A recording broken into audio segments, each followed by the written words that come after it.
The English poo game. It's poorific. How to play. Poo equals points. Toilet roll equals change points. Toilet equals steal points. Diarrhea equals lose all points, or nuclear, everyone loses points. Great sound effect. Hi, this is Neil of Team Teacher, teaching, living and raising a family in China.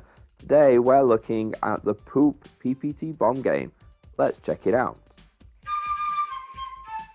The Poo PowerPoint game is made by Iduru7 of the Weigoot forum, and we'll put a link in the comment section below for you to get your free downloadable PPT copy of the game.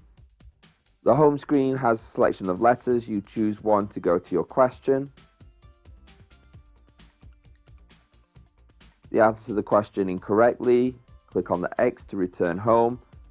The answer it correctly, click on the tick. They will then get a certain amount of poo. This one is a dancing poo, which equates to points. To return home, click on the washroom sign. Well, I hope you liked this video walkthrough of the Poo PPT bomb game. Remember, please subscribe to our channel if you did like the video, and follow the links below to get your copy of the game. Bye bye.